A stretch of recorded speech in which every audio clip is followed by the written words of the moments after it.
네, 안녕하세요. 한 주간도 평안하셨습니까? 오늘도 수요 성경 공부 성경총론 제99강 사도행전 서론을 공부하도록 하겠습니다. 첫 번째, 사도행전의 저자와 기록 목적을 살펴보겠습니다. 사도행전의 저자는 사도행전 1장 1절에 내가 먼저 쓴 글이라는 기록에서 누가복음을 언급하고 있습니다. 따라서 사도행전의 저자는 누가입니다. 그리고 누가복음의 결론 부분과 사도행전의 서론 부분이 서로 관계를 가지고 있으므로 보아 글을 쓴 대상이 한 사람인 것으로 증명될 수 있습니다. 그리고 누가의 직업인 의사직을 나타내는 전문 용어의 사용이 이를 증명하고 있습니다. 사도행전은 누가가 직접 경험한 것을 토대로 작성한 것임을 우리라는 1인칭 대명사를 사용함으로써 보여주고 있습니다. 사도행전의 기록은 대체로 주후 62년경으로 추정하고 있습니다. 사도행전의 기록 목적은 다음과 같습니다. 사도행전의 전체적인 맥락이 통일성이 있음을 알 수 있습니다. 즉 사도행전 1장 8절의 말씀과 사도행전 28장 31절의 말씀은 서로 연관성을 가집니다. 즉 이것은 복음 선포를 위한 승리를 말하고 있는 것입니다. 그러나 엄격한 의미에서 사도행전은 사도들의 행적에 관한 것은 아닙니다.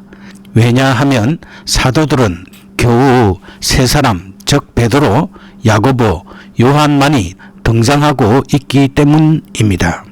따라서 누가는 데오빌로에게 확신을 주기 위해 기록하였습니다.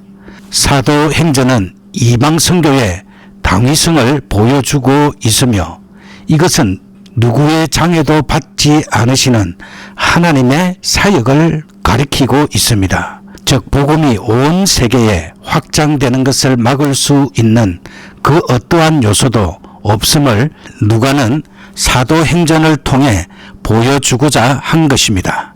사도들이 행한 설교는 대부분 유대인들의 반론에 대한 변종으로서 예수 그리스도의 고난과 죽음과 성천의 사실을 말하고 있습니다.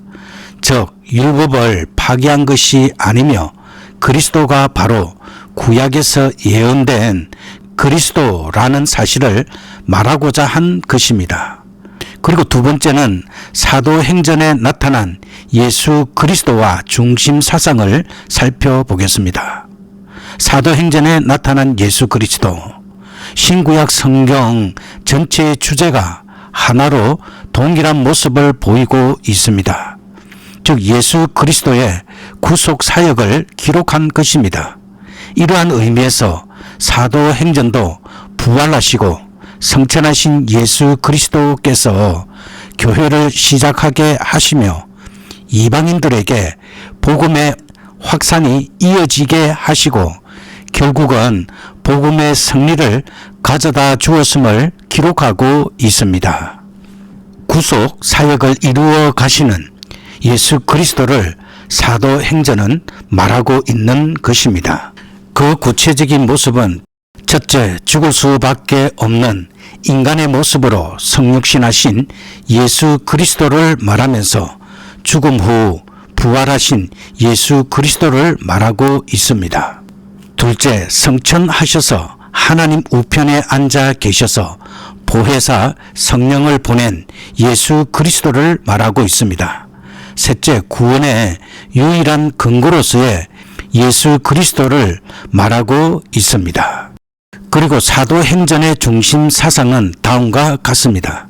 사도행전은 성령 행전이라고 할 만큼 성령의 활동에 대해 많이 언급하고 있습니다.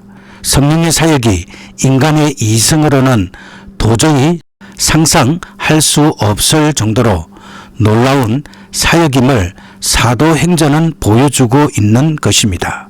전 인류에게 복음을 전가하는 일에 성령께서 함께 하심을 말씀하고 있습니다.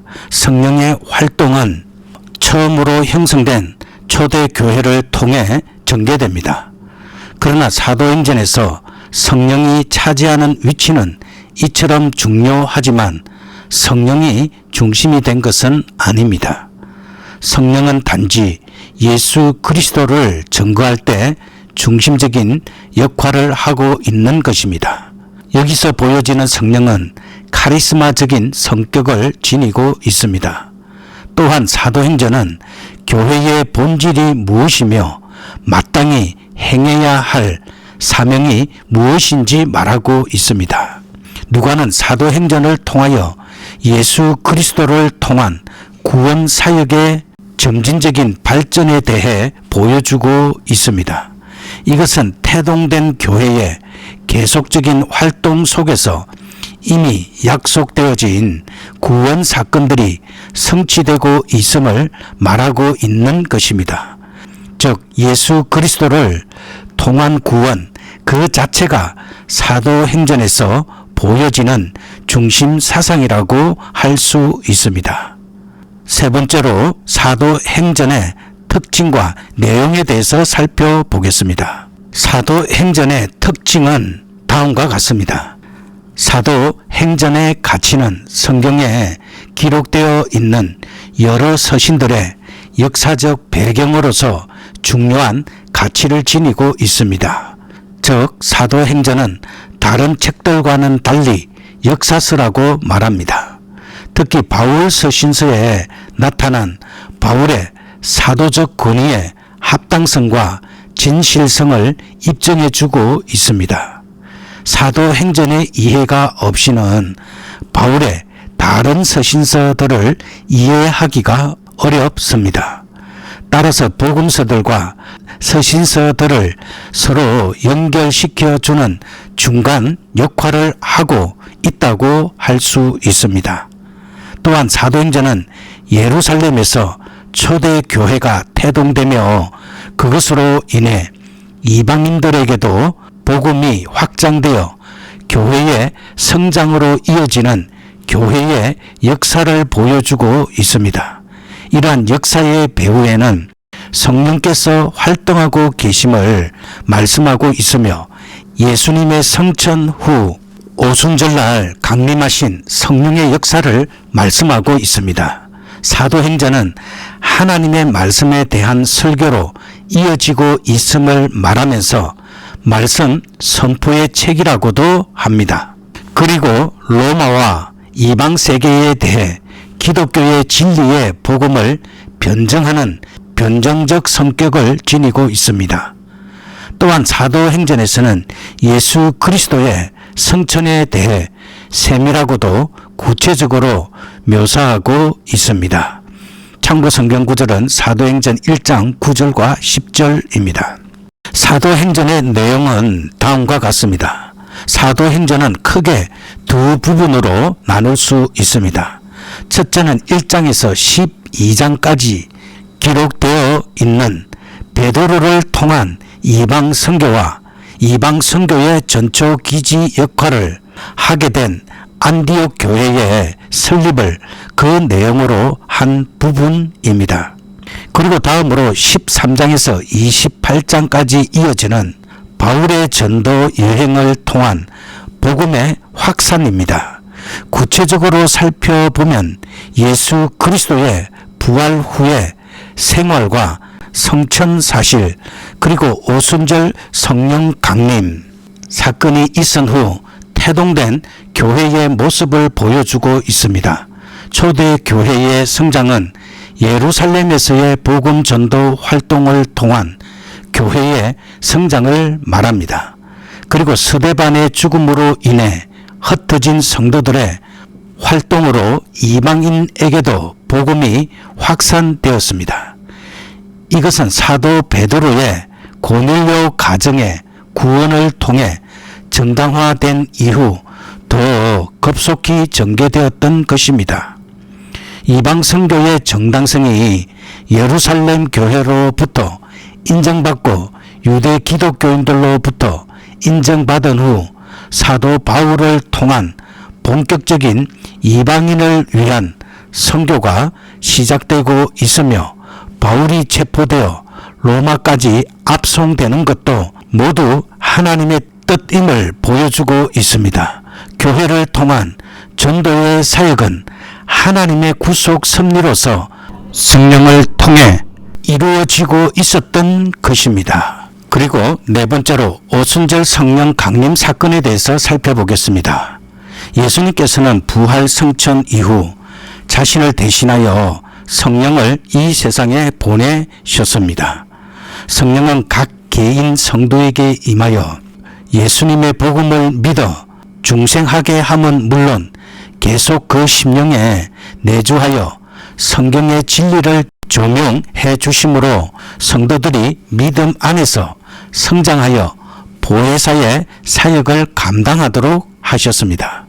오순절 성령 강림 사건이란 바로 이를 위하여 무덤에서 부활하신 뒤 40일을 더 계시다가 감람산에서 성천하신 주님의 최후 약속대로 그 뒤로부터 열흘 뒤 성령이 최초로 이 땅 역사에 강림하셨던 주후 30년경의 구속사적 사건을 가리킵니다. 그리고 오순절 사건 이후에 성령의 사역은 다음과 같습니다. 오순절 사건을 통하여 이 땅에 오신 성령께서는 이제 각 성도의 심령에 직접 임하시어 그를 회개케 하는 성령 세례를 베푸시고 그 후에도 그 심령에 계속 내주하고 계십니다. 이리하여 오순절 성령 강림 이후에도 성도는 성령을 통하여 하나님과 직접적인 교제를 계속 나눌 수 있게 된 것입니다.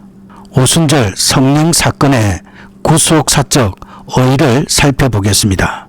오순절 성령 강림 사건은 주님의 공생의 기간과 부활 성천 시에 주님께서 직접 말씀하신 약속의 성취라는 점에서 주의 약속의 신실성을 보여줍니다. 또한 주님 이후에도 하나님은 성령을 통하여 성도와 계속 교제하시기를 원하심으로써 성도를 향한 하나님의 크신 사랑을 보여주고 있습니다. 이러한 성령 강림 사건은 삼위일체 중 단지 한 분에 의해서 그 구속 사역이 이루어져 가는 것이 아니라 삼위일체 하나님의 공동 사역에 의해 구속 사역이 진행됨을 보여준다고 말할 수 있습니다. 그리고 다섯 번째는 사도행전의 저자 누가에 대해서 살펴보겠습니다. 사도행전과 누가복음을 기록한 자로 그 책에 사용된 언어, 운율, 비유 등이 아름답고 문장력이 탁월한 것으로 보아 뛰어난 문학적 자질을 갖춘 인물이었을 것이라는 추측이 가능하며 바울의 2차 전도 여행부터 로마에 투옥되어 순교할 때까지 동행한 것으로 보아 아주 신의 있는 신앙인으로 보입니다. 특히 누가복음에 가난한 자와 소외된 자에 대한 기록이 많은 것으로 보아 그가 아주 사랑이 많은 사람이었음을 보여주고 있습니다. 그리고 누가가 살았던 시대적 배경은 다음과 같습니다. 주후 49년에서 68년경에 주로 활동하였으며 이 시기는 바로 사도 바울을 비롯한 헌신적인 지도자들에 의해 복음이 로마 제국 전역에 전파되고 교회가 세워졌던 교회의 확장기이었습니다. 따라서 그리스도의 공생애와 그분의 구속 사역에 대한 체계적인 지식이 요구되고 아직도 일반인들이 보기에는 유대교의 한 분파인 것처럼 보이고 있는 기독교에 대해 올바로 소개하는 일이 시급하게 되었던 것입니다. 여기에 누가가 이 시대의 요구에 기꺼이 응답한 것입니다. 그리고 누가의 구속사적 위치는 다음과 같습니다. 누가복음과 사도행전의 저자이며 최초의 의료 선교자이자 최초의 교회사가라고 할 수 있습니다. 그리고 자신이 가지고 있던 의술과 글 쓰는 재주 등 모든 것을 주님의 영광을 위해 사용한 자였으며 기독교를 세계에 전파한 사도 바울이 순교하기까지 그와 동행하여 치료를 담당한 초대 기독교 역사의 정인이라고 말할 수 있습니다. 이제 기도하도록 하겠습니다. 살아계신 하나님 아버지, 오늘 사도행전을 통해 주신 말씀에 감사를 드립니다. 성령님의 강림과 복음의 확장을 보며 하나님의 구속 사역이 어떤 장애도 막을 수 없음을 깨닫습니다. 주님, 우리가 성령의 도우심으로 말씀을 깊이 이해하고 실천하게 인도하여 주시옵소서. 오늘도 성령님의 임재로 우리를 회개시키시고 진리 안에 굳게 세워 주시옵소서. 초대교회 성도들처럼 복음 전파에 힘쓰며 성령의 능력으로 주님의 일을 이루게 하여 주시옵소서. 교회를 예수 그리스도를 증거하는 공동체로 세우시고 우리를 세상 속에서 빛과 소금의 역할을 감당하는 자들이 되게 하여 주시옵소서. 우리의 믿음을 성장시키시고 주님의 약속을 굳게 믿으며 살아가게 은혜를 더하여 주시옵소서. 예수 그리스도의 이름으로 기도드립니다. 아멘.